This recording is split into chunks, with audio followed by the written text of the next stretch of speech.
জীবন দিয়ে দিব, তারপরও দেশের ১ ইঞ্চি মাটিও আমরা ছাড়ব না। এই কথাটি বলেছেন চাঁপাইনবাবগঞ্জের শিবগঞ্জের চৌকা সীমান্ত উত্তেজনার সময়ে বিএসএফের বন্দুকের সামনে কাস্তে হাতে বুক চিতিয়ে থাকা কৃষক ভাইরাল বাবুল আলী।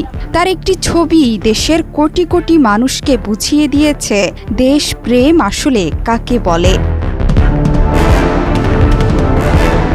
সেদিন মাঠে কাজ করছিলেন বাবুল আলী। চৌকা সীমান্তে তখন কাঁটাতারের বেড়া নির্মাণ করতে এসেছিল ভারতীয় সীমান্তরক্ষী বাহিনী বিএসএফ।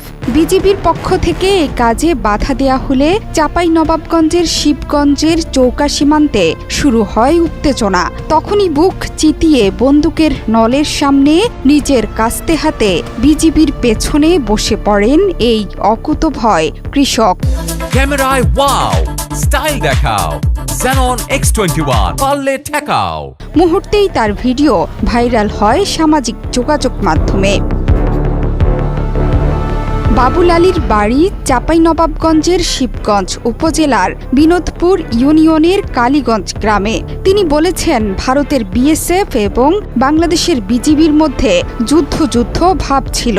সেটা শুনে আমিও হাসুয়া হাতে গিয়েছিলাম লড়াই করার জন্যে। জীবন দিয়ে দিব, তারপরও দেশের ১ ইঞ্চি মাটিও আমরা ছাড়ব না। আমি একজন সাধারণ কৃষক, আমার নাম বাবুল। যদি দেশের কিছু হয় তার জন্যে আমরা সবসময় প্রস্তুত। কাস্তে লাঠি যা প্রয়োজন তাই নিয়েই সবসময় প্রস্তুত। ভাইরাল হওয়া কৃষক আরও বলেন, এই ঘটনায় তাদের এলাকায় মানুষের অনেক ফসল নষ্ট হয়েছে, কিন্তু তাতে কিছু মনে করেননি তারা। আগে দেশ বাঁচানো প্রয়োজন। এর আগে ৫ জানুয়ারি সীমান্ত পিলার এলাকায় কাঁটাতারের বেড়া নির্মাণ শুরু করেছিল বিএসএফ। এরপর বিজিবির পক্ষ থেকে বাধা দেয়া হলে নির্মাণ বন্ধ করে রাখে বিএসএফ। কিন্তু ৭ জানুয়ারি বেলা ১১টার দিকে ফের বেড়া নির্মাণের জন্য কাজ শুরু করে বিএসএফ। পরবর্তীতে বিজিবির পক্ষ থেকে আবারও বাধা দেয়া হলে সীমান্তে উত্তেজনা শুরু হয়। এরপর ৮ জানুয়ারি পতাকা বৈঠকও হয়েছে। শুধু চাঁপাইনবাবগঞ্জই নয়, নওগাঁ সীমান্তেও একই ঘটনা ঘটেছে। সেখানেও বিএসএফের বেড়া নির্মাণ কাজ তীব্র প্রতিরোধের মাধ্যমে বন্ধ করে দিয়েছে বিজিবি সহ স্থানীয় জনতা। ভারত বাংলাদেশের মধ্যে ৪,০৯৬ কিলোমিটার সীমান্ত আছে, যার ২,২১৬ কিলোমিটার লম্বা সীমান্ত আছে পশ্চিমবঙ্গের সাথে।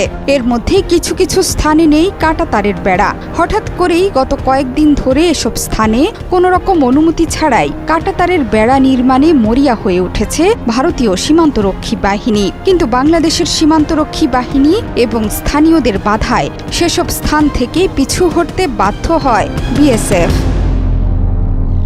জোহরা চৌধুরী সেতু, ৭১।